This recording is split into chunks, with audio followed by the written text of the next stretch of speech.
Advertencia. Este programa, sus componentes y posibles invitados no tratan de expresar ideas políticas ni religiosas. En este programa solo divulgamos hechos históricos y relatamos leyendas, sin ningún posicionamiento político, ni religioso, ni social.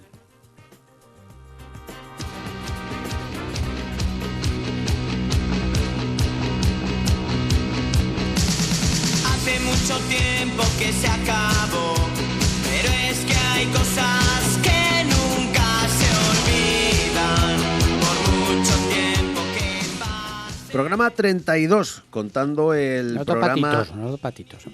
Es decir, Ya nos los hemos dos puesto de patitos- acuerdo, ¿no? Los dos patitos no, 32. Bueno, no, tres y un patito. Estás bajándote 10 tú.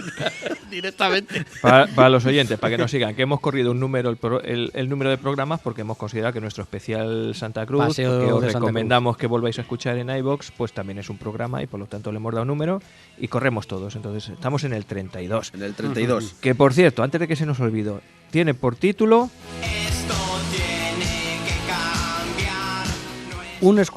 Una escultora barroca, una bestia muy discreta y Santa Cruz en la Gaceta. Varias veces. Bueno, escucha, la bestia no era discreta es decir, nada, ¿eh? discreta, se refiere a sigilosa, que nadie la veía venir. Ah, bueno. Ahora que lo que iba en las noticias. Pero antes de nada, estamos en No Me Cuentes Historias. Esto es Onda Plana Santa Cruz, 107.4 la FM. Nos escucháis también a través de ondasantacruz.es en internet. Y luego en muchos más sitios que os iremos diciendo luego, ¿no? Ahora de momento, programa 32. No me sé lo del iBus nada más. Nada más. Y los teléfonos y demás. Programa 32 de No Me Cuentes Historias. Y hoy diré, ¿de qué vamos a hablar? Bueno, pues como hablábamos ayer, Como decíamos ayer. ayer, Luis de León.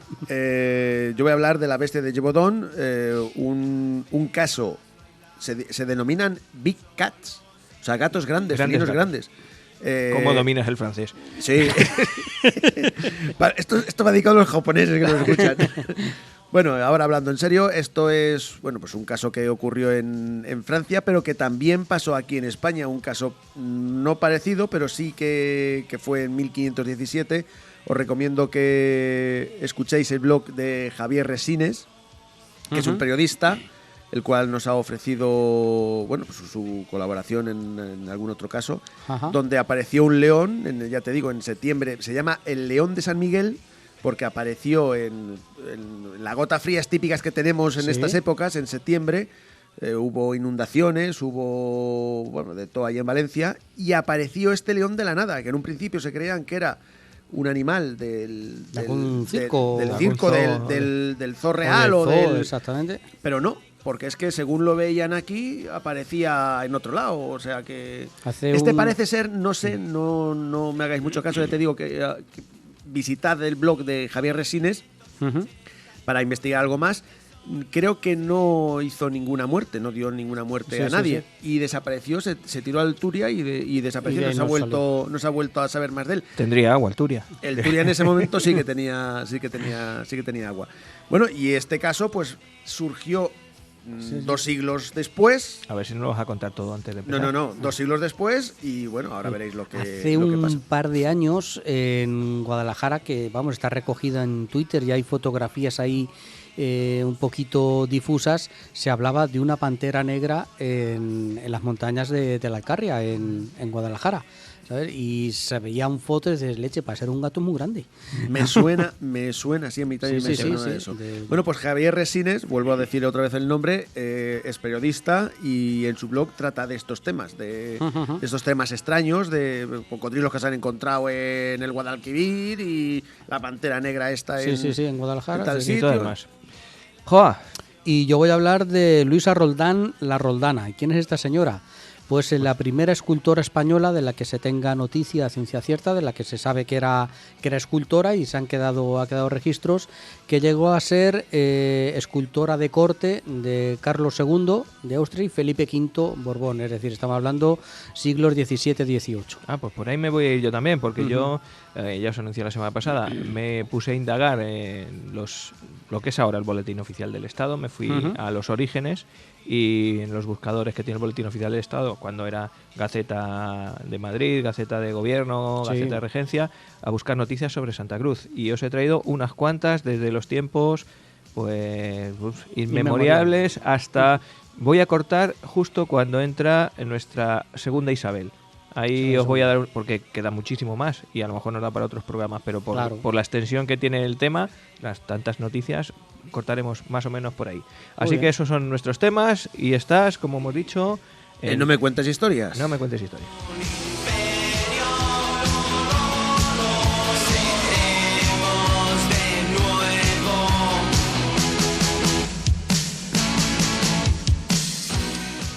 Y como se dicen en la unidad de vigilancia, sin más dilatación, vamos... sin más dilación, vamos con nuestra perla negra.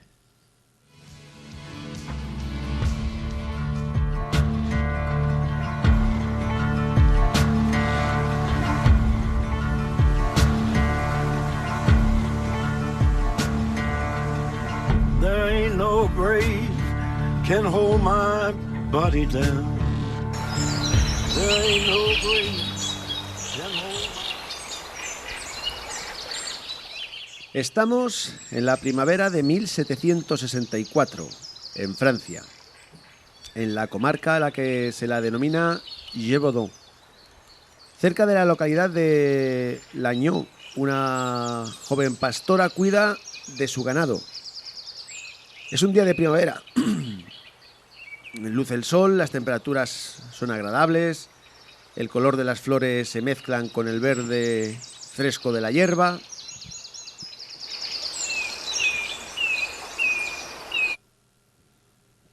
Pero de pronto, la joven pastora de 17 años se percata que los alegres pajarillos que tan felizmente estaban cantando ya no cantan.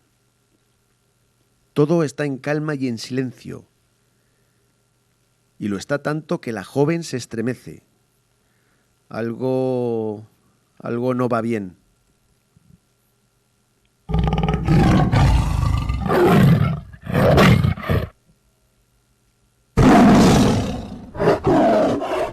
De repente algo ataca a la joven, algo enorme y fiero. La joven intenta huir de allí y sentía que mientras se arrastraba por el suelo, tanto sus ropas como su carne se iban abriendo poco a poco.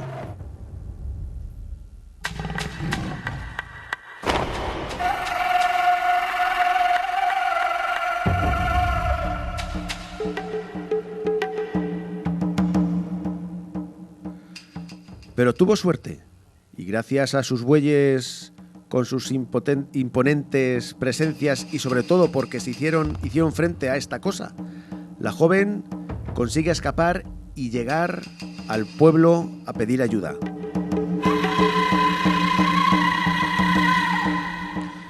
Sin aliento, casi sin ropa y con importantes heridas, la muchacha explica que una enorme bestia la había atacado. Los hombres del poblado no dudan mucho al ver la presencia de la chica conforme venía y rápidamente y bien armados acompañan a la muchacha hasta el lugar de los hechos.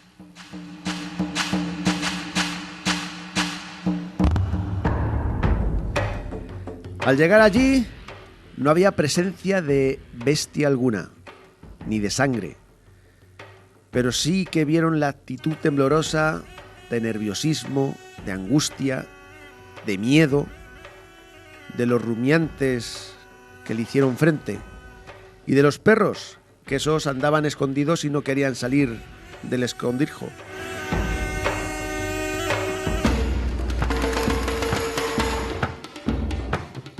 Todo quedó en un susto, pero la pesadilla se materializó cuando el 30 de junio la niña Jean Bolet, de 14 años de edad, es encontrada muerta y devorada en Saint-Étienne, a 20 kilómetros del primer ataque.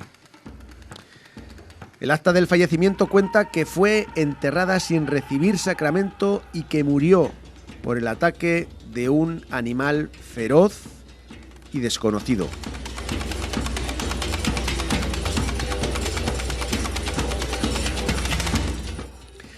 A partir de esa fecha se registran nuevos ataques que se atribuyen al feroz monstruo que merodea el área de Gévaudan y que aumentan a partir del 8 de agosto. Ese día la bestia mata a una muchacha de una aldea próxima a Saint-Étienne y a finales de mes mata a 2 niños más.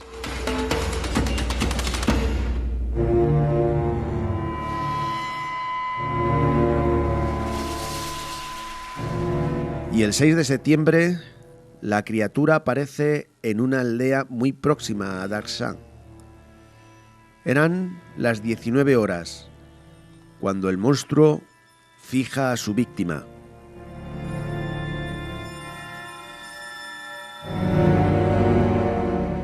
Esta es una mujer de 36 años. La mujer se encuentra a la bestia de frente y la mujer corre para salvar su vida. Su casa está muy próxima. Llega a la puerta, pero antes de que la mujer pueda entrar,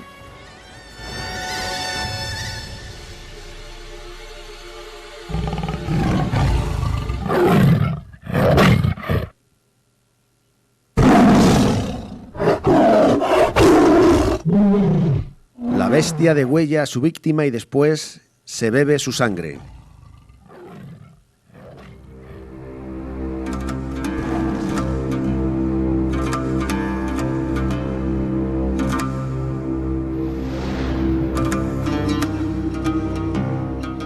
Apenas 10 días después destroza a un vaquero de 16 años, devorando sus entrañas y bebiendo su sangre, e intenta acabar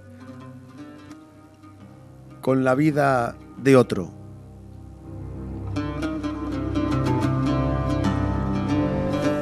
Este tuvo más suerte al poder refugiarse entre las patas de sus vacas y recibir la ayuda de unos cazadores que pasaban por allí. Estos armaron sus escopetas y dispararon contra la descomunal bestia, cayendo esta 2 veces y poniéndose en pie las 2 veces que había caído.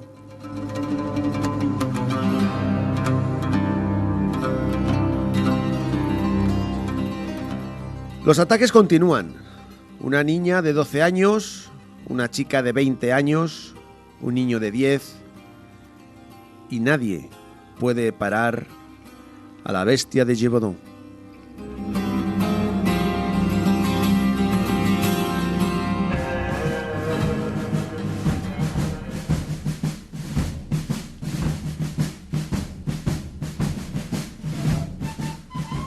Puesto el caso en conocimiento de las autoridades, estos toman cartas en el asunto y deciden llamar a los mismísimos dragones del rey. Todo un cuerpo de élite para acabar con la bestia, o con lo que sea. Y digo esto porque estos con la bestia no acabaron, pero sí que casi terminan con la caza en la zona y actuaron como una fuerza de ocupación.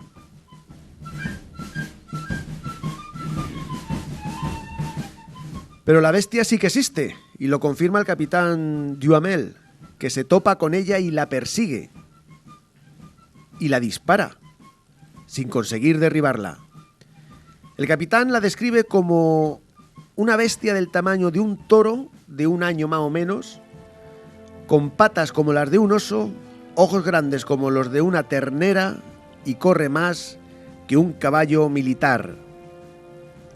La bestia de Gévaudan se convierte en asunto de Estado y ante el fracaso de los dragones, las burlas de los enemigos de Francia, en aquel momento Inglaterra y Prusia, los curas, apuntando a un origen demoníaco por los pecados de los feligreses, y que las muertes van aumentando a un ritmo vertiginoso, el rey Luis XV y otras entidades ofrecen la recompensa de 9.200 libras a quien consiga abatir a la bestia.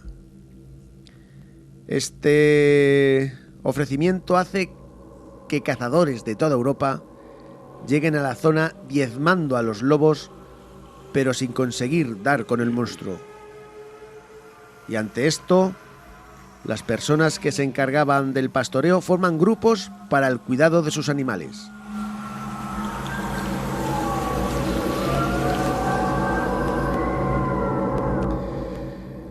Este es el caso de 5 niños y 2 niñas de entre 8 y 12 años de edad que fueron atacados por la bestia.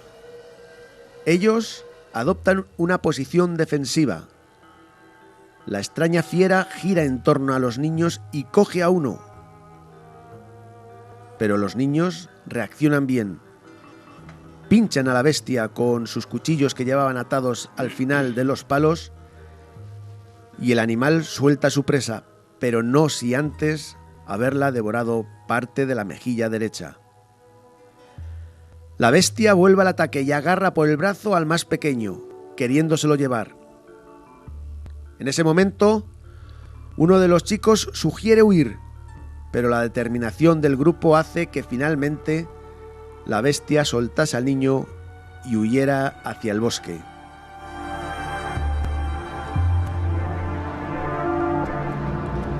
Otra que le hizo frente y ganó la batalla a la bestia fue Marie-Jeanne Vallée, una joven de 20 años que le clavó su arma en el pecho y que después de este lance los ataques remitieron por unas semanas. De este hecho hay un monumento en Auvers.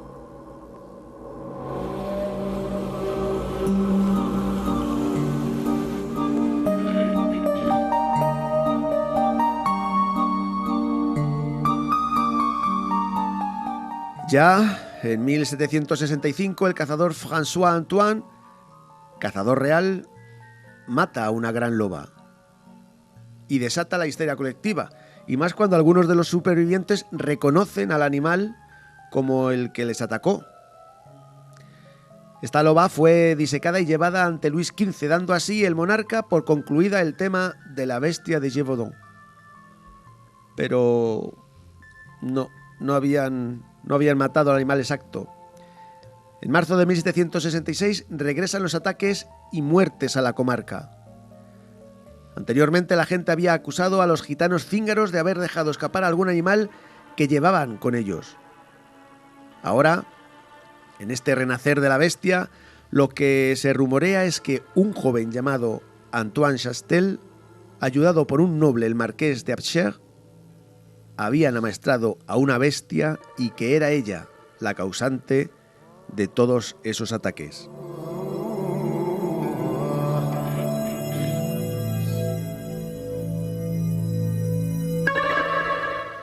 Curiosamente, el padre de Antoine, Charles Chantel, funde 2 medallas de plata de la Virgen para fabricar balas de plata. De ahí sale la leyenda de que el hombre lobo se le mata con balas de plata.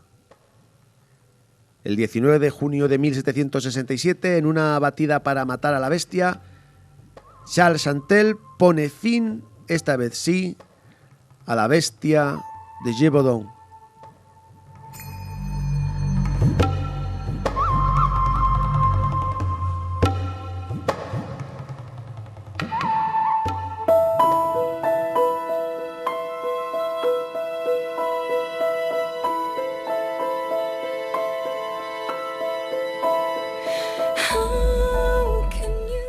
El animal fue disecado por el panadero, que sacó sus entrañas y metió paja al animal hueco.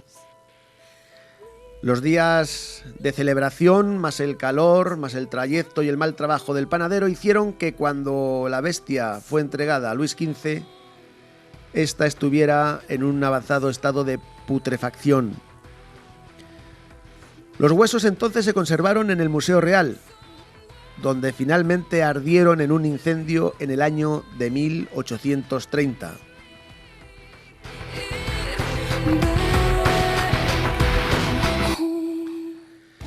En 1901, un sacerdote párroco llamado François Fabre recopiló hasta un total de 146 ataques, donde hubo 70 muertos y 27 heridos de diversa gravedad. Con respecto a qué era la bestia, hoy su origen sigue siendo un misterio. Testigos y supervivientes la describen como un animal enorme, de hocico afilado, con una raya negra que va desde el lomo a la cola, que termina en un pequeño penacho. Rayas negras en los cuartos traseros. La cabeza ancha, pelo rojizo, dientes inmensos y mandíbulas potentes.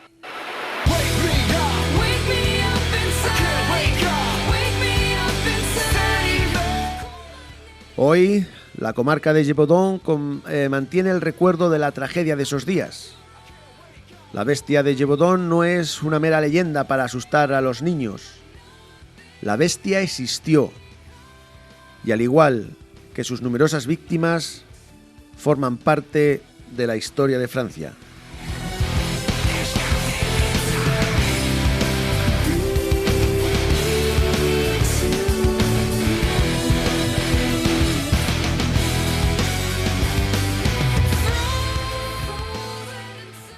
Estas historias luego dan pie a muchas leyendas. La verdad es que Hay una película, está Pactos de Lobos. Leyendas, libros, películas. Pacto es de que lo está Lobos, pidiendo. y está muy bien, bueno, es una película, no es un documental, sí, mezcla personajes, mezcla esto, pero la verdad que no sé qué hace un tío que sabe karate pegando patas por ahí, pero bueno, más o menos está por lo que he narrado Esa es la aquí. historia. Sí. O sea, tienen su atisbo de veracidad, porque claro, son muertes que están recogidas y por Sí, bestias es- seguramente serían lobos grandes o una cosa así. Se piensa, hay mezclas de... No sé si os habéis fijado de los grandes felinos estos cuando se mezcla un tigre con un, Sí, un con un leopardo, león. cosas así. Vi un biólogo de estos, un zoólogo de estos que se dedican a observar animales y estudiar animales. Ajá. Y bueno, una teoría de las que él puede ver es que sea una mezcla de león con tigre. Claro, si lo raro es que sea en Europa. Ujú. Si eso es lo Pero raro. tú piensa, tú aquí en las iglesias tienes tigres, tienes lagartos, tienes la gente. Sí, que Mike había Tyson, por bichos. ejemplo, en Estados Unidos tiene un tigre blanco.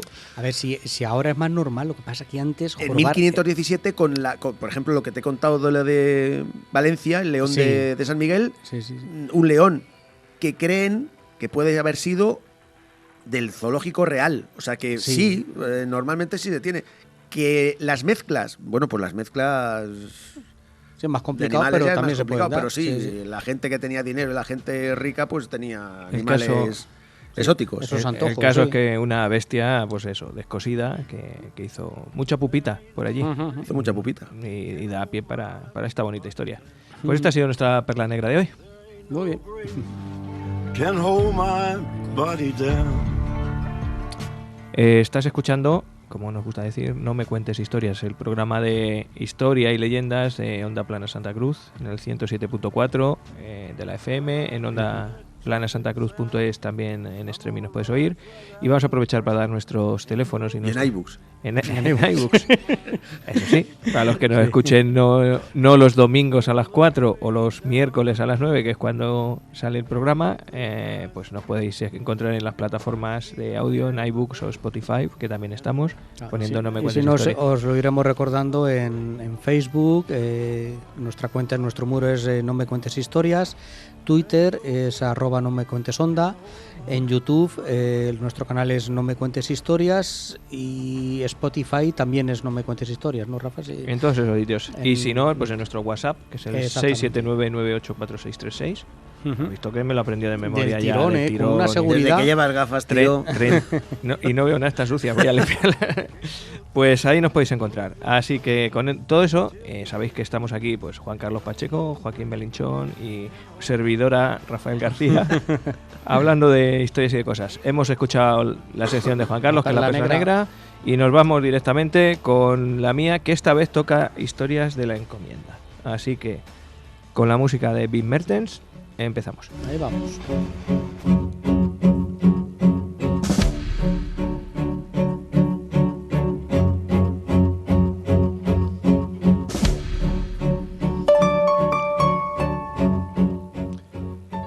Bueno, yo os he ido anunciando tanto la semana pasada como al principio del programa que hoy vamos a hablar del Boletín Oficial del Estado de Santa Cruz de la Zarza. Mejor dicho, más que el Boletín Oficial del Estado, la Gaceta. Porque el Boletín Oficial del Estado no siempre ha sido así. Ha tenido muchos nombres desde que se inauguró. Os voy a contar mínimamente, muy resumidamente, cuál es la historia de esta publicación Ujú. y así vemos los periodos por los que ha pasado y quién han sido los propulsores de esto. La verdad es que durante el siglo XVII, sobre todo, la imprenta que está muy avanzada ya pues por toda Europa, propicia que nazcan pues muchos boletines o gacetas, que se llamaban entonces, en toda Europa. Estas publicaciones surgen sobre todo en manos privadas. Hay que tener en cuenta esto porque ahora mismo el Boletín Oficial del Estado de privado tiene poco, y ya veremos por qué. Y el contenido que tenían las primeras gacetas era estrictamente informativo, es decir, un periódico normal y corriente. En España, el fenómeno de la gaceta se concreta en el año, nos vamos a ir, fijaros, al siglo XVII, 1661. Y la primera se llamaría Relación o Gaceta de algunos casos particulares, así políticos como militares, sucedidos en la mayor parte del mundo hasta fin de 1660. Algo breve y pegadizo. Es una cosa como el mundo, el país. El mundo. No. A veces no. ¿Esto qué significa? Que se recogen noticias que han ocurrido durante un año más o menos de todos los sitios del mundo. ¿Y esto qué significa? Que tenemos en España el primer periódico de información general, 1661. Qué chulada. Así, ¿qué pasa? Que, como os he dicho, era privado y estaba dirigida y administrada pues, por personas privadas. Llega la época de Carlos III. Ya sabéis quién es Carlos III, y dice, oye, todo está muy bien. La lotería. 1762 dice, no, vamos a ver, el que va a editar la Gaceta, el privilegio de imprimir la Gaceta va a ser la corona. Y entonces la publicación deja de ser privada y pasa a tener, pues eso, es la corona o el gobierno que haya el que toma el mando en ello, y entonces a través de ella se publica la información oficial, con los criterios y decisiones del gobierno. Sigue para adelante la cosa, y el 22 de septiembre de 1836 ya se establece que todos los decretos, las órdenes, las instrucciones que el gobierno dicta y se publican ahí, se consideran de obligado cumplimiento desde el momento en que son publicados en la Gaceta. Es decir, ya toma un poco el carácter que tenemos de Boletín Oficial del Estado ahora.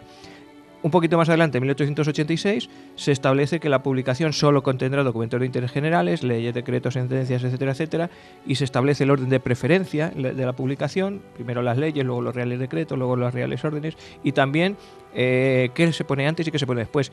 Y esto va, fijaros, por la antigüedad de los ministerios. El ministerio más antiguo es el que primero publica las hojas primeras y el más moderno es el que publica los últimos. Esto se establece en una orden del 6 de junio de 1909. Fijaros. ¿Cómo se ha denominado a lo largo de la época? Pues ha tenido muchísimos nombres. Empezó con ese nombre tan raro que os he dicho antes. Después pasó a llamarse Gaceta. Que no te acuerdas de él ahora. Si queréis, yo te lo leo otra vez. No, que no te acuerdas, tío. Como lo he leído, lo tengo aquí delante. Pero bueno, Gaceta Ordinaria de Madrid. Luego ya Gaceta de Madrid. Todo esto hablamos con C, pero es que en algunos momentos ha sido con Z. Gaceta, con Z, valga la redundancia. En tiempos de la República, Gaceta de la República, lógicamente. En tiempo de las regencias, Gaceta de la Regencia. Así a lo largo hasta que empieza a tomar nombre de Boletín Oficial del Estado, Gaceta de Madrid, el 28 de febrero de 1961. Cuando cambiamos Gaceta por Boletín Oficial del Estado. Y Boletín Oficial del Estado a secas, el 24 de julio de 1986, es decir, hace 4 días. Toda esa es la historia de nuestra Gaceta. ¿Desde cuándo has dicho la...? ¿Cómo se llama el boletín?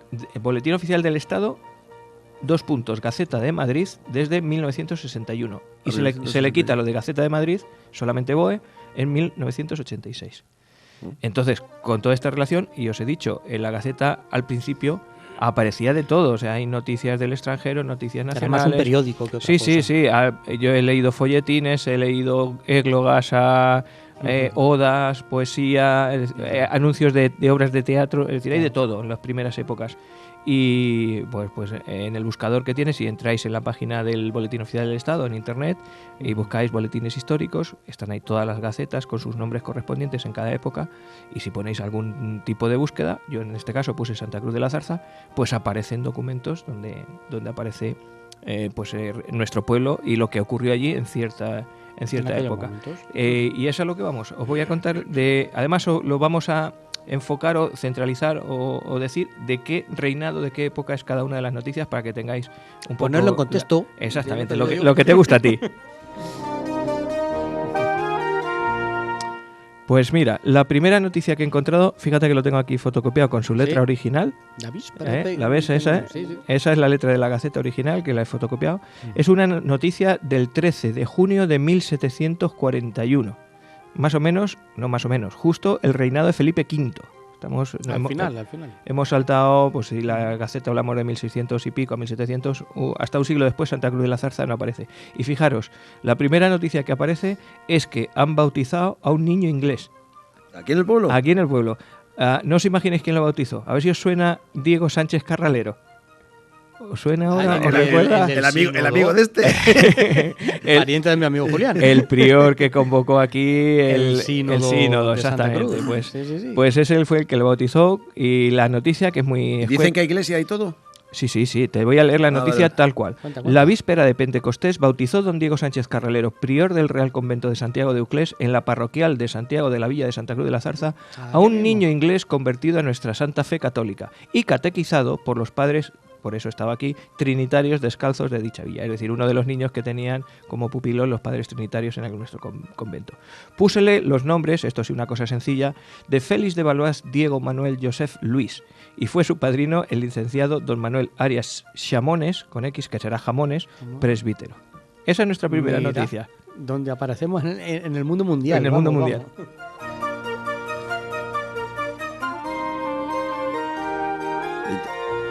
Lo interesante sería Dime. seguir la pista del chico ese, a ver dónde está. A ver dónde está. ¿Dónde fue? ¿Qué descendencia tuvo? Te voy a contar al final, está enterrado. ¿Aquí? No lo sé. Ah, coño. Eso no tiene mérito. Yo pensaba que... Bueno, pues unos años después, 1745, aparece otra noticia. Y esta, fíjate, lo que son, nos habla de un entierro, de una muerte. En este caso, hablamos 1745, también reinado de Felipe V. El día 2 del corriente, que es diciembre, en este caso, murió en la villa de Santa Cruz de la Zarza a la edad de 78 años el ilustrísimo señor don Joseph de Platas, obispo de Adramito, ahora os digo dónde está eso, titular de la Orden de Santiago. Esto era de Perú. Eso te iba a decir, eso es una América. Sí, es un obispo que estaba en Perú, se conoce que seguramente, no sé si se jubilarían entonces, A mí a chino. pero se vino para acá y se murió aquí en Santa Cruz. Yo no sé, por los apellidos, que es Platas. ¿Y qué hacía aquí ese pues, buen hombre? pues yo no lo sé si sería de aquí, pero lo que sí que era de la Orden de Santiago. Pero Entonces, entonces ese sí que está enterrado aquí. ya no lo O sé. no. O se lo Se llevaría. puede morir aquí. Se puede morir llevar a aquí, otro lado. pero se lo puede llevar. Esto, pues mira, está publicado con privilegio en Madrid, en la imprenta de la Gaceta, en la calle Alcalá. Pues tiene, a ver, con la cantidad de noticias que hay, la cantidad de pueblos que hay en España, que salgamos en aquella época, que tampoco seguro que era una gaceta de 2000 páginas, seguro que era una No, yo gacetilla. las que he manejado más gordas, que ya son de la época de Isabel II, son 300 páginas o por ahí algunas, que son... Pero vamos, estas no creo que se pues fuesen que- tanto, porque claro, tiene que ser un periódico manejable. Tiene su mérito, por así decirlo, que Hay- salgamos. Hay ahí. más y muy curiosas. Y hoy solo voy a leer unas poquitas, pero es que hay cosas curiosísimas, de verdad. Vamos a irnos a 1791. Ya estamos en el reinado de Carlos IV. Ya está aquí Carlos IV. Y entonces dice, Santa Cruz de la Zarza. Ese gesto ha hecho Joaquín. No lo he podido resistir. Teníamos que tener la cámara esa que Eso. tienen otras No lo emisoras. puedo porque resistir. porque somos una emisora pobre y aquí no hay Es cámara que es de web. es de mis favoritos, Carlos IV, no lo puedo remediar. Bueno, pues dice Santa Cruz de la Zarza, Priorato de Uclés, 12 de julio. Hablamos, como os he dicho, 1791. El 2 del corriente, julio, por la noche se bautizaron, y esto es curiosísimo, en la iglesia parroquial de Santiago de esta villa, 2 niños y una niña que en el mismo día había dado a luz Micaela Sánchez Blázquez, mujer de Juan López Somoza. Estamos hablando de trillizos, ¿eh? A los cuales se pusieron los nombres de Alfonso, Juan y María de la Visitación. Nacieron muy robustos y perfectos y permanecen con esperanzas muy fundadas de que se críen. La madre se levantó a los 4 días de parto. Pero Tenemos vamos. la noticia de un bautizo de trillizos. De que, trillizos. Por otro lado, tener Tampoco trillizos es una cosa, digamos, no espectacular, pero no es lo normal. Pero fijaros que se recoge en la Gaceta En la Gaceta. de Qué 1791. teníamos mano, a uno del pueblo tenía mano la Gaceta, seguro. Damos un salto y nos vamos a la Guerra de la Independencia. Esta os va a sonar muchísimo, muchísimo además. 1809. Aquí ya empezó a llamarse durante un tiempo Gaceta de Gobierno. ¿Por qué no se llama Gaceta de Madrid? Porque estamos en la Guerra de la Independencia y esta se publica, se imprime en Sevilla. La Junta Central que está allí en... Exactamente. A ver si os suena. Santa Cruz de la Zarza, 2 de diciembre. El domingo pasado, En Alcantarilla. Ahí vamos. El domingo pasado llegaron aquí 26 franceses de infantería con la pretensión de llevarse 600 cabezas de ganado lanar para sus tropas de Ocaña. Mas por la noche apareció la partida de a caballo de don Alfonso Octavio, alias Alcantarilla, compuesta de 60 hombres, entre soldados y contrabandistas, que hicieron fuego, patatín, patatán, lo que hemos encontrado otras veces, que dejaron algunos cadáveres, que se largaron para Ocaña, que encontraron 100 hombres de refuerzo los franceses y que por ese lado, y termino la noticia, con este motivo la partida de Octavio tuvo que retirarse y los enemigos reunidos volvieron a esta villa donde han ejercido los estragos, saqueos y robos que acostumbran. Esos son nuestros amigos los franceses que tanto te gustan. Que tanto nos convencen. A Joaquín le convence cualquier americano, inglés No tengo razón, vamos. Bueno, pues damos un saltito y estamos aquí, como diría Nieves con Costrina, con el más tuerzo. 1821, reinado de Fernando VII. Otro. Pregúntame por eso. Noticias de España. Pues luego vamos a hacer la última, que es la primera de Isabel II, habla de un poquito de lo que han pasado hasta entonces. Pero bueno, vamos con esta. Noticias de España. Santa Cruz de la Zarza, 15 de septiembre de... a ver que lo vea, de 1821, sí. Los sujetos aprehendidos por los voluntarios realistas en este pueblo el 28 del pasado por haber interceptado la correspondencia de Madrid a Murcia, es decir, habían pillado a 2 que habían robado el correo, pero que no eran cualquiera, fueron los que apresados don Josef García Suelto, graduado de teniente coronel, con otros 5 oficiales, y el sargento Miguel Meco, que murió en la refriega, pertenecientes todos a las tropas rendidas de Chaleco. Se hallan presos en Aranjuez, donde se les sigue la causa. Solo 6 voluntarios realistas, estos son los santacruceros, con algún paisano, bastaron para rendir a estos reincidentes revolucionarios y apoderarse de sus armas y de sus caballos. Le faltó decir, es que eran unos pijos que han tenido que llegar los del pueblo a pegarles 2 leches. Pues los del pueblo, y esto ocurre más de una vez. Luego ya, si lo hacemos otra vez, os voy a contar que hay más ocasiones en las que los voluntarios y los de por aquí pillan a gente, a ladrones, además, y los detienen, y esto aparece en la Gaceta. Y es curiosísimo. Somos unos machotes. Sí. Bueno, pues para terminar, y ya os digo, es que voy a terminar en el reinado de Isabel II, porque a partir de aquí hay muchísimas más noticias de muchos tipos. Esto lo vamos haciendo secuencia. Ahora ya luego decidimos si os doy una a cada programa o dedico otro programa a hacer otro trocito de esto. Un trocito de otro reinado, por ejemplo. Claro, Isabel II. Hombre, yo supongo que cuanto más nos acerquemos a la actualidad, serán noticias más oficiales, más decretos, más leyes, más cosas de esas. Esto es noticia de prensa. Es el Lola. Y bueno, cuando sean aburridas la dejamos. Bueno, pues nos da eso, o para otro programa de estas cosas o para un poquito de vez en cuando meter, ya lo veremos. Pero bueno, la primera noticia que aparece en el reinado de Isabel II en 1836 nos habla, además aquí hay 2 cosas que me interesan mucho. Primero, que se crea un cuerpo antecesor a la Guardia Civil, que son los guardias nacionales, la Guardia Nacional, que más o menos casi que son voluntarios, es decir, los oficiales y demás no, pero la Guardia Nacional son unas tropas que una especie de somatenes, exactamente, es derivado de los somatenes, en las tropas liberales, por así decirlo. El pueblo en armas es la Guardia Nacional. Y otra cosa es que aquí aparece el nombre de nuestra plaza de la Constitución actual, cómo se llamaba entonces, porque nosotros, por la edad que tenemos, solo hemos conocido 2 nombres de la Plaza de los Mártires, en época de Franco, que vosotros seréis muy chiquiticos. O sea, eso lo sabes tú, yo no. ¿No te acuerdas? Pues tú habías nacido ya cuando era Plaza de los Mártires. Pues yo la plaza... Tenías pelo, tenías pelo. Pues yo la plaza y ya está. Y Plaza de la Constitución, sí, que eso se llama. Bueno, pues aquí os voy a contar cómo se llamaba en 1836. Y además, os voy a leer, no sé si todo el discurso, pero una parte, porque la noticia es la siguiente. Hablamos, como os he dicho, 1836, reinado de Isabel II. Santa Cruz de la Zarza, 1 de junio. Y nos habla de unos días anteriores. El día 22 de mayo próximo pasado, es decir, justamente el que acaba de pasar, destinado para dar a reconocer los jefes y oficiales de la Guardia Nacional de esta villa. Fue un día de júbilo para esta población. Un repique general de campanas anunció temprano el acto que estaba preparado, y a las 9 de la mañana, reunido el ayuntamiento, dicha guardia y el clero, se dirigieron a la iglesia parroquial de Santiago Apóstol, en donde se celebró una misa y te deum solemnes, acompasado la música de la referida guardia. Concluida esta ceremonia, se encaminaron, aquí es donde viene lo importante, a la Plaza Real, o sea que nuestra plaza fue Plaza Real en tiempos de Isabel II, en donde, formados todos los nacionales, se procedió al reconocimiento de jefes y oficiales de ambas armas. Y concluido este acto, puesto que puesto al frente de las filas don Pedro Mejía y Raboso. Lo de Raboso es muy santacrucero, o sea que sí. Si no era de Santa Cruz, fue uno de los que dejó el apellido Raboso en Santa Cruz. Capitán comandante de la infantería pronunció la alocución siguiente. No sé si leerla entero, pero es muy curioso porque hace muchas referencias. Nacionales, me habéis distinguido honrosamente colocándome a vuestra cabeza, y a esta gracia que os merezco, al paso que estará grabada en mi corazón, mi gratitud será eterna para vosotros. No me siento con fuerzas bastantes para desempeñar las altas funciones que habéis depositado en mí, y si admito tan delicado encargo, lo hago confiado en vuestra cooperación, lealtad y patriotismo. Muchos y muy sagrados deberes tenemos que cumplir, y muchos y muy grandes sacrificios debemos prestar para conseguirlo.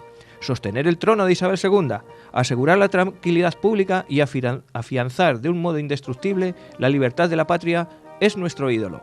Empero, no confundáis la libertad con la licencia. Pongamos un muro entre una y otra, pues si es cierto que la primera consolida la felicidad de las naciones, también lo es que la segunda produce la anarquía, que destruye los más fuertes imperios. ¿Cuántos testimonios de esta verdad pudiera presentar a vuestra vista? Si consultamos la historia antigua, aquí hace un repaso bastante majete, dice, si consultamos la historia antigua y contemporánea, veréis que la anarquía subió al cadalso a Carlos I, rey de Inglaterra, y colocó a Cromwell en el protectorado. La anarquía estableció la Convención francesa, arrastró al patíbulo a Luis XVI y a la reina su esposa, abortando una revolución sangrienta y espantosa de la que jamás tuvieron noticia los siglos. La anarquía arrebató nuestras libertades en los campos de Villalar y desaparecieron los fueros de Castilla. La anarquía, en fin, derrocó, y aquí me voy a Fernando VII, la anarquía, al fin, derrocó nuestro imperio constitucional en el año 23 y se desplomaron sobre nuestras cabezas 10 años que aún lloramos de execrable memoria, la libertad y las cadenas, las que tenemos al frente. Aquí no hay medio. Para conseguir la primera sacrificaremos en el altar de la patria, si fuese necesario, nuestras fortunas, las vidas y hasta nuestros hijos. Patatín, patatán, patatán, patatán. Termina. A los héroes del siglo XIX debemos la inapreciable libertad que gozamos. ¡Viva Isabel II! ¡Viva la reina gobernadora! ¡Viva la libertad de la patria! Y termino la noticia. Después de este acto se disfrutó de una espléndida comida y a las 6 de la tarde se sirvió un magnífico refresco, concluyendo esta función patriótica con el lúcido baile de las casas capitulares. Tengo un traguejo de risoli que... Voy con ello. Espera que termino. En donde reinó la mayor tranquilidad, rebosando en todos los corazones la más pura alegría. Boletín Oficial de Toledo. Era el vino en honor al pueblo, ¿qué hacemos?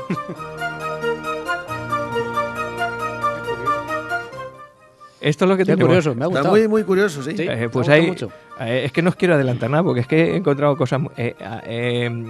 ahora que está tan de moda, yo que me dedico a la educación, lo de la evaluación externa, es decir, que vengan alguien a hacerte evaluación externa al profesor y al alumnado.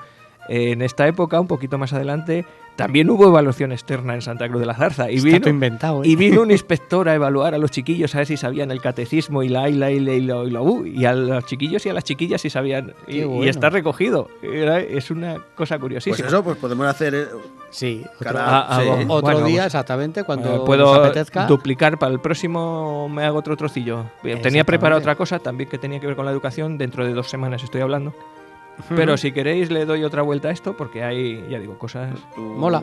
Sí, Sí. porque saca, Mola. saca otros Sí. temas, eso, el del somatén, ese es interesantísimo, Pues, ese tema. A ver si me preparo un tema. Venga, vamos.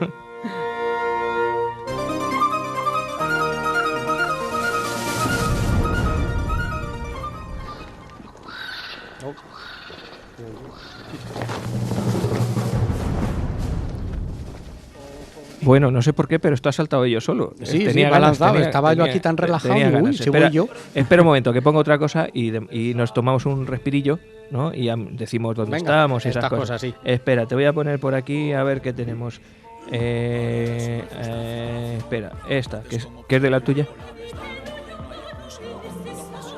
Es un poquito de música la que vas a poner tú luego, pero así Sí, aprovechamos. sí. Ha habido, Época. ha habido ahí un menas a trobar que no veas tú, ¿eh?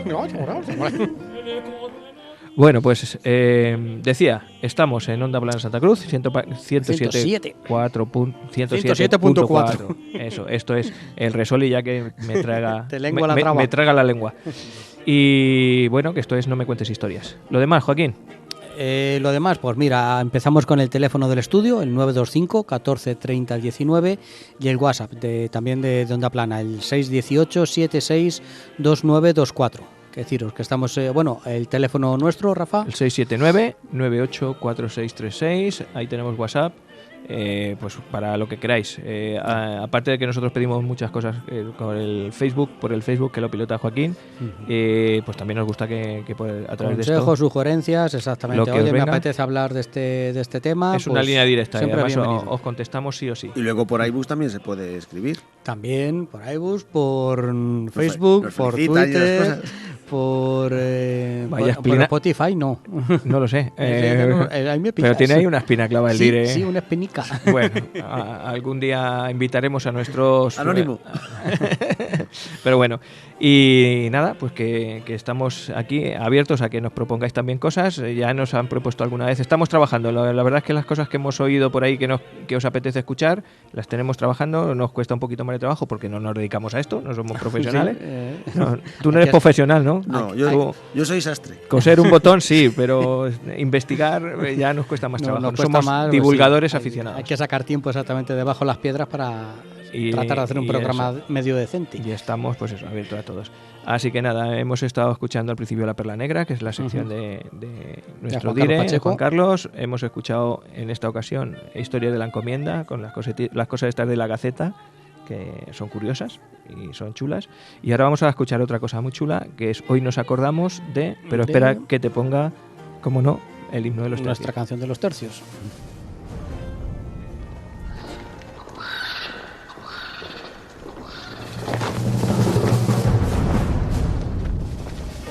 Oponiendo picas a caballos, enfrentando arcabuces a piqueros, con el alma unida por el mismo clero, que la sangre corra protegiendo el... Vuelvo a aclarar que no es el himno oficial de los tercios, nunca lo hubo. Un himno oficial de los tercios. Es, para nuestros nuevos oyentes, es la música inspirada en los tercios que sonaba en la serie Águila Roja.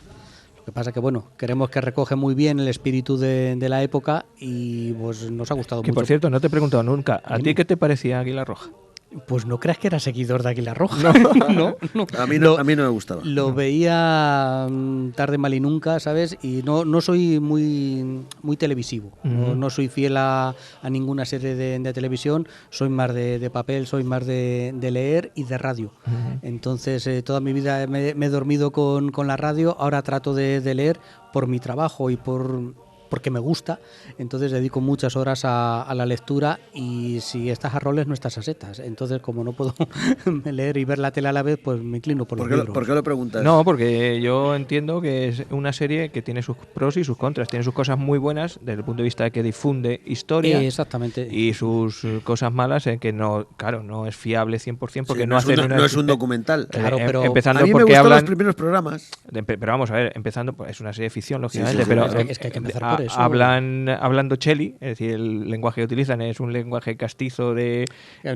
Es que si lo hablas en español del siglo XVI, lo mismo no se entiende. Pero sí que dan mucha noticia, ponen, como dices tú, en contexto algunas situaciones de España que luego se Claro, funden con la ficción. Y con por lo todo eso. menos difunde, que la difusión de por lo menos de los hechos principales sea lo más veraz posible, es a lo que hay que tratar. Sí, que la figura, por ejemplo, del cardenal Mendoza, pues está muy desfigurada, pero da pie a que luego te vayas a buscar quién era el cardenal Mendoza de verdad. Claro. O el propio rey, los propios reyes que salen, pues... No es para creérselo a pies juntillas. Hay series, hombre, digamos que más reales, por así decirlo, como la serie de Isabel, la serie de Carlos, son de las mejores series que ha hecho Televisión Española sobre nuestra historia, que sí que tienen una base real más grande, y aún así se toman licencias históricas, pero no sé, yo es que lo considero perfectamente permisible. Sí. Igual que la novela histórica, si su función no es enseñar, ser fiel al ser no fiel. ser No es ortodoxo. un libro, es que Hay no es un que- libro de historia. Es No- una no es un novela. documental. Es- Una película no es un eso, documental. es que también me- Te da el pie de que, como ha dicho Rafa, te da el pie de coño, Esto es- el Mendoza, el Exactamente. no sé voy qué, no sé voy qué. a investigar. Exactamente. Ahí tengo Y ahí internet, ahí tienes ya- tengo la Es que biblioteca los- del ahí pueblo está. para Los investigar. puristas estos que dicen que todas las series tienen que ser ortodoxos, que cuando en Isabel se van a la América desde Cádiz y aparece la Catedral de Cádiz, que se construyó 2 siglos después, Claro. que eso es un fallo terrible. Sí, es un fallo, pero es que hay que hacerlo en Cádiz, y si tienes que reconocer Cádiz ahora, pues qué mejor que esté la catedral, pues no pasa nada, pero te da Claro, pie sí. a conocer la historia. Hay licencias más permisibles, hay otras que dices, Dios mío, esto... Entramos ya en la ficción. Esto no, exactamente. Pero bueno, ¿había candiles? ¿No había candiles? Bueno, a ver, son licencias, tampoco pasa nada. Y eso, y si te ha despertado la curiosidad de indagar, de buscar, el objetivo está más que Más que conseguido. Es cumplido. igual que nuestro programa. Yo he sido... Si consigues, oye, ¿y esto de la Gaceta? ¿Esto qué será? Voy a investigar yo, a ver Ahí. si... Porque Santa no me Cruz de creo lo Laza- que dice Rafa. Claro, Exactamente. pues te vas. Te que- vas, te lo, Voy te a lo ver, buscas y ya a ver está. si Igual aparte que me de lo he Santa Cruz leído sale yo, te lo Euclides. lees tú, que no lees ni gota. Ahí está. No, yo decía que soy, Claro. por ejemplo, a mí fue mucho más seguidor y más fan del Ministerio del Tiempo, con sus luces y sus sombras. Me fastidió mucho que lo quitaran o que no siguieran continuando, porque sí que es verdad que retrataron pasajes de la historia poco conocidos y que te da pie a decir, "Oh, leche, ¿y esto pasó así o Claro, no pasó?". exactamente. Entonces es así. Pues Así que, bueno. el- Fíjate que te quitan lo del el Ministerio de la Historia, del tiempo. Del tiempo. del tiempo, pero no te quitan lo del Gran Hermano ni... Bueno, pues lo eso ya para gusto los colores. Y al fin y al cabo la televisión, como otros sitios, es alguien que vende algo. Y si lo que compran es el Gran Hermano, Claro, Pues sí, tiene que tenerlo. y Juan Carlos, sobre todo, hay una cosa que ahora está muy bien, que es el mando a distancia. Hay un botón rojo que da a apagar. Y lo puedes apagar o puedes cambiar de canal. Sí. estás anticuado, joder, que ya no se utiliza Ya mando a tampoco. distancia, ahora ya se ve todo en televisión a la carta. Ah, bueno. La mayoría de nuestros jóvenes, de Mejor me nuestros lo hijos, pones. ya no ven la tele como tal, lo que Claro, ven pero es ¿sabes lo que me el refiero? ordenador. Que solo ponen Gran Hermano, no ponen muchísimas cosas. Hay cientos de canales. Demonios, búscate el tuyo. O si no, apaga la tele y ábrete un libro. Es que vivimos en una sociedad con tanta información que el que no lee, no investiga, es porque no quiere.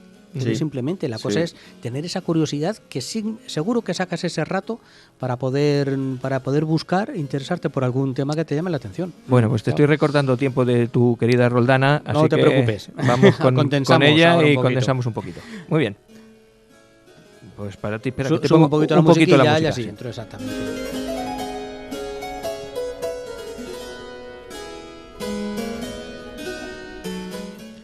Dice, pues vaya música que nos pone este. Pues sí, esta música corresponde a la época de Luisa Roldán, la Roldana. Es, como decíamos al principio del programa, la primera escultora que se tiene noticias, por lo menos que yo he encontrado, que se tuvieran noticias en España, que no era una época fácil para que las mujeres se les reconociese con sus nombres y apellidos su labor artística.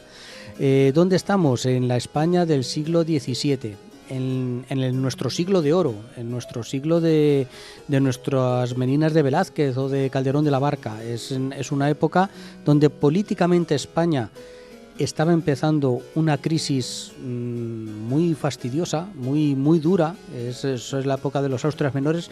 Nace en 1652, el final del reinado de Felipe IV, donde yo creo que ya había acabado aquí la guerra de los 30 años. España había sufrido mucho territorialmente hablando, económicamente hablando, teníamos una crisis muy dura. Sevilla, donde nació nuestra protagonista de hoy, había tenido una epidemia de peste, de las últimas epidemias de peste, que se llevó por delante 60.000 personas, si no recuerdo mal. Eso para una ciudad de la época es una escabechina, es un destrozo tremendo. Es una época en la que está surgiendo el barroco, es la época de la contrarreforma católica, donde hay que saltar los valores cristianos de comunicación, hay que llevar la exaltación de la fe al pueblo, y ahí es donde nuestra Luisa Roldán, en medio de un ambiente muy artístico, su padre Pedro Roldán era un escultor de imágenes religiosas en la Sevilla de la época, y es la Sevilla de Murillo, de Zurbarán, de Valdés Leal, de Juan de Mesa, de un montón de artistas, de escultores, pintores, que realmente tenemos un siglo de oro maravilloso culturalmente hablando, políticamente muy duro, pero culturalmente es una explosión increíble. El siglo XVI y sobre todo el XVII, dices, Dios mío, con una tasa de analfabetismo enorme, y la cantidad de genios, de escritores, de pintores, de escultores, que yo controlaba menos el tema de la escultura. Siempre nos hemos ido al Velázquez de turno, a la pintura y a la escritura. Pero también en las otras artes dimos al mundo un montón de grandes artistas. Y una de ellas, reconocida internacionalmente, es esta Luisa Roldán. Les digo que nació en Sevilla, en el seno de una familia de artistas. Su padre era miembro de la Academia Sevillana de la Escultura y hacían escultura religiosa. En esa época se llevaba mucho las imágenes piadosas, por ejemplo, la soledad. Se llevaba un estilo que era el llanto del barroco. Hay muchas imágenes de las vírgenes, por ejemplo, a ella se le atribuye, creo que por lo menos en la documentación que ha manejado no queda claro del todo, la Macarena, la Esperanza Macarena de Sevilla. Hay autores que la atribuyen a ella. No sé si será totalmente cierto o no, porque Luisa firmó muy pocas obras. No era normal que una mujer firmara. Las firmó muchas. ¿Qué ponían, seudónimos? Su marido firmaba muchas veces por ella. Ella se casó rompiendo las normas sociales, se casó con el hombre que quería, con la oposición de su padre, con el alguacil de por medio, porque su padre no daba el consentimiento, pero se casó con quien le dio la gana a ella, que era un aprendiz de otro taller de arte. Eran del gremio, al fin y al cabo. Entonces se acabó casando y sí se ha encontrado en muchos sitios la firma del marido. El marido también era sobre todo policromista, daba el color a las figuras. En unas firmaba ella, en otras firmaba el marido, pero sabemos que el marido no hacía la escultura. ¿Pero y por qué firmaba unas y otras no? Pues no lo sé, si a lo mejor es... Porque entiendo que si, por ejemplo, bueno, sí, la mujer no tendría... Sí, o todas o ninguna. Sí, claro. Exactamente. Pero es que incluso puede perder valor. Es decir, una obra que firma la mujer, esto es una guarrería. Bueno, o sea, que a lo mejor paga... es según el que la compre. Claro. A lo mejor es según el que pague por ella, ¿sabes? Entonces, esta mujer tiene varias etapas. Tiene una etapa sevillana, otra etapa que estuvo trabajando entre Jerez y Cádiz, hasta que en 1680 y tantos marcha a Madrid, a la corte de Carlos II, donde consigue el cargo de escultora real, que es la primera vez. Por eso realmente llama la atención. Ostras, una mujer entra en pleno siglo XVII en la corte con un cargo de escultora real, igual que fue Velázquez, igual que... Ostras, bueno, Velázquez fue pintor, pero me refiero que entró con ese reconocimiento, y que cuando murió Carlos II y llegó al trono Felipe V, le renovó el cargo de escultora. No por eso es que viviera en la abundancia, ni mucho menos. España estaba atravesando una de sus peores crisis político-económicas y cobraba tarde, mal y nunca. ¿Estamos siempre igual? Sí. En esta época la verdad es que jorobar, las pasamos canutas. Unos momentos muy duros, una inflación galopante. Un día hablaré de la crisis económica, de ese siglo de hierro, como se le llamó, donde las temperaturas cayeron, se perdieron muchísimas cosechas en toda Europa. Se le llamó una pequeña era glaciar en el siglo XVII, que hizo que los europeos las pasáramos muy mal. Y si a eso le sumas que España, como potencia del momento, tenía guerras con todo Quisque. Hay un libro que lo define muy bien, es El león contra la jauría. Éramos enemigos de todos, entonces todo el mundo nos atacaba. Hasta el final de la guerra de los 30 años, realmente España no paró de guerras en todo el siglo. Y mira, por ejemplo, yo siempre pongo un caso muy, muy curioso. Flandes fue español hasta 1714, que lo perdimos por el Tratado de Utrecht. Pues desde 1660 y tantos no había prácticamente comunicación con Flandes. Había roto el camino español que abastecía Flandes, llevaba las tropas desde Milán hasta Amberes, y se mantuvieron ellos solos porque querían ser españoles antes que franceses o alemanes. No podíamos. Después de las derrotas de Rocroi, hay derrotas después y victorias también después, pero se toman unos momentos clave en la fase militar. Rocroi en el ejército de tierra, y en la Armada la batalla de las Dunas, las dos en Flandes, una en Holanda, las Dunas, y otra entre Francia y Bélgica, que es Rocroi. ahí se toma como el punto de mayor declive del ejército español. Hubo victorias después, ya os digo, al año siguiente de Rocroi, los mismos tercios españoles estaban derrotando a los franceses, pero es por poner un hito. Y una época durísima. Y el reinado de Carlos II, ostras, malo de solemnidad, con una inflación galopante, una pérdida de poder adquisitivo de la sociedad enorme. La moneda se dejaba de acuñar moneda de plata, iba perdiendo, tenía cada vez menos plata y metían cada vez más cobre. Era moneda que perdía valor y eso provocaba una inflación enorme. Eso económicamente todavía no se controlaba bien, bueno, no se controla ni ahora, pues hace 300 años ni os cuento dónde iba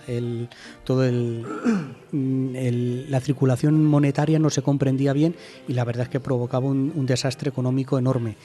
Eso en un clima religioso exaltado, de persecuciones religiosas, tanto en un bando como en el otro, la contrarreforma de que había que defendernos y cargarnos de razón frente a los protestantes. Eso daba al barroco, el estilo arquitectónico de la época, una exaltación en los sentimientos. El barroco al final tenía que llamar, que entrar por los sentidos. Hay una frase muy buena que pone: lo que vemos suscita nuestras emociones mucho más que lo que oímos. Entonces buscaban a través de la imagen... Perdona que te corte, viene a ser una imagen vale más que 1000 palabras. Exactamente, resumido es eso. Querían transmitir y enseñar a la sociedad los valores del cristianismo, resumiendo, que se produce también desde el románico, los capiteles románicos, que a mí me encantan, es trasladar la Biblia a la gente que no sabe. La gente no sabe leer y escribir, pues te lo tienes que contar de alguna manera. Lo mismo en el barroco, hay que enseñar todas lo que sufría la Virgen cuando perdía a Jesús, pues eso hay que transmitirlo para que veas que no solamente sufres tú, también sufría nuestra Madre la Virgen. Por eso se hacían muchísimas dolorosas, muchísima soledad.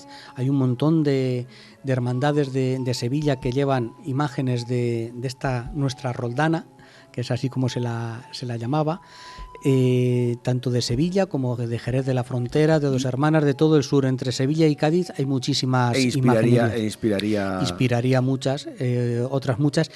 Muchas se le atribuyen por el estilo, porque tenía un estilo muy de exaltación, ¿cómo lo transmitiría?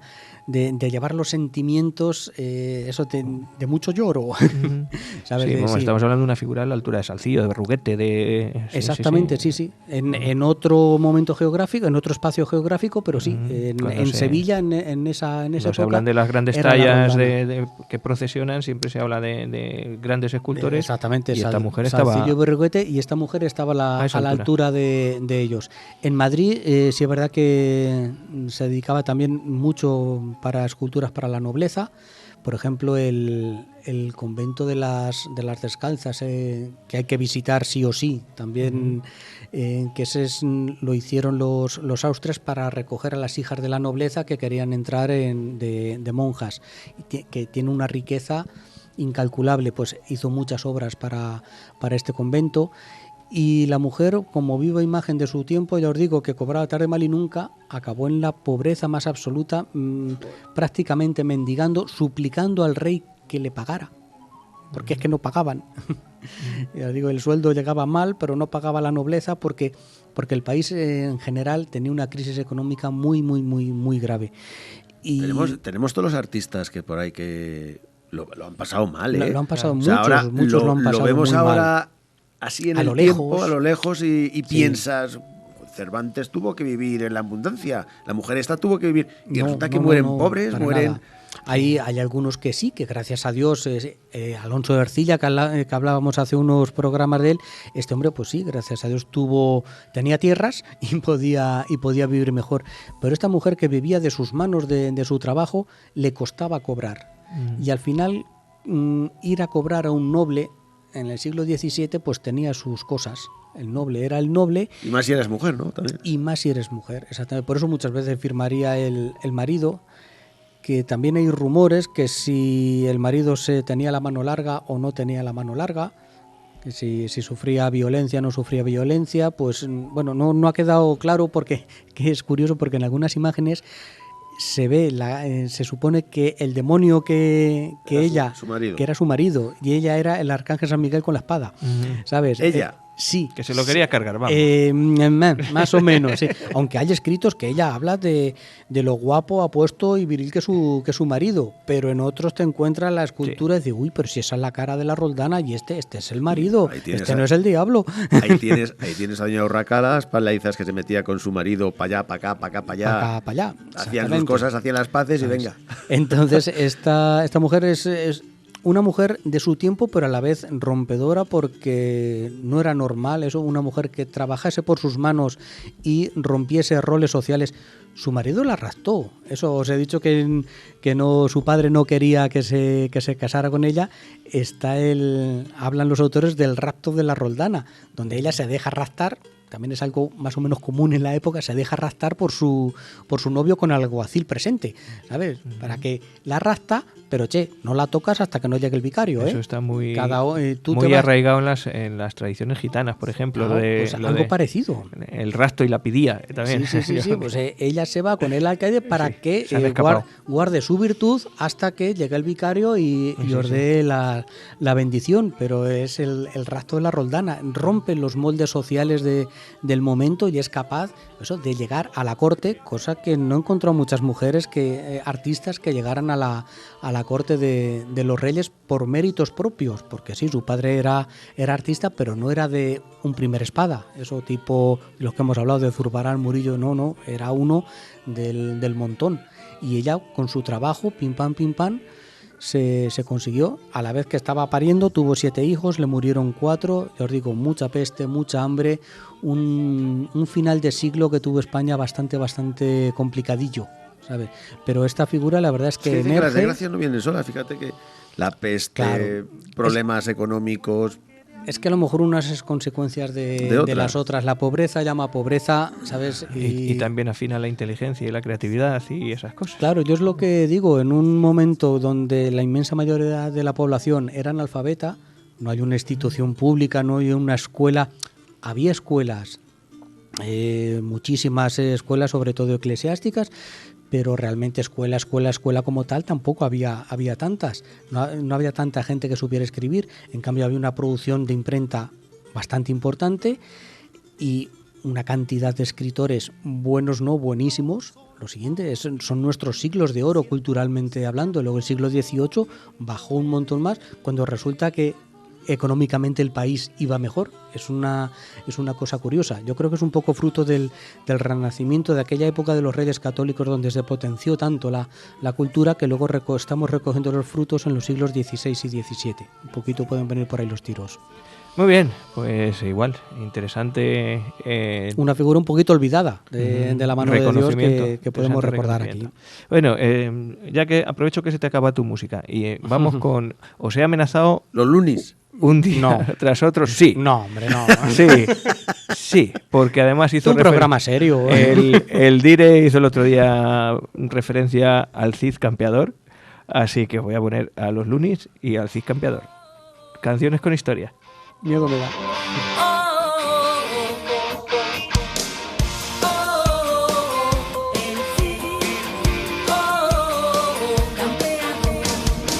En el siglo XI la península estaba dividida en muchos territorios, tanto cristianos como musulmanes consiguieron que hubiera paz entre todos, hasta que desde el norte de África Ben Yusuf llegó a las puertas de Toledo. Alfonso VI, el rey de Castilla, envió al más valiente caballero, el Cid Campeador, Rodrigo Díaz de Vivar. Para seguir hacia adelante hay que aprender. No dirás que no se aprende historia, ¿eh? Pero vamos, buenísimo. Pero buenísimo. Es que no me haces caso. Uy, qué bueno. ¿Quién tenía la razón?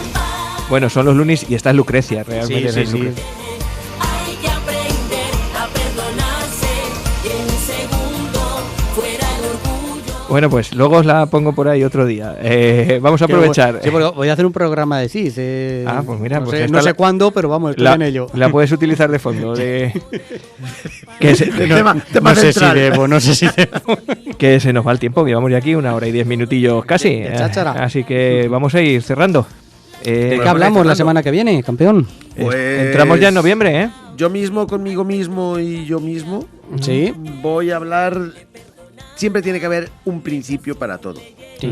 Y aquí tenemos al primero que se tiene en las crónicas. Adán. No, No, Ha dicho en las crónicas. Urucallina, Toma ya. hay que dar eso. el primer reformador social. Ujú. Nos pensamos que las reformas sociales son de estos siglos pasados. Pasados. Estamos Y hablando tanto. de... Y te han pasado. Y es más porque siempre se tiene el código de... Hammurabi. De Hammurabi, código de... Ahora mismo no me acuerdo cómo se llama. Pero este es el código... No se tiene el código en sí, Ajá. pero sí se sabe que hizo Las alusiones, se tienen las exactamente. O sea, alusiones, ¿no? es el primero. Vale. Sí, es como Sócrates, no se Muy bien. tienen sus obras, pero sí las alusiones a sus obras. Yo, atentos al Facebook, que luego os pongo los Es 3 verdad. temas y Para elegir diré, de cara a la semana que viene. tengo uno muy chulo. No quiero yo decantarme por él porque espero que sean los lectores los No, pero oyentes. anúncialos y luego ya Sí. los recordamos en el Face. Y estoy casi por poner 4, porque no quiero Claro. dejarme atrás los Reyes Locos, que han tenido su público aquel. y hay gente que le interesa. Tenemos la medicina, bueno, la anestesia, Sí. la penicilina, otras medicinas. Tengo uno que es las muertes más extravagantes de científicos, Ujú. ahí está. Ya. Y tengo uno, leyendas de Castilla-La Mancha que merecen una escapada. Ese mola. Ese está bien, ese está bien. Ese mola. Tengo unas cuantas, sí. Incluso da pie a que Ah. vayamos a verlas.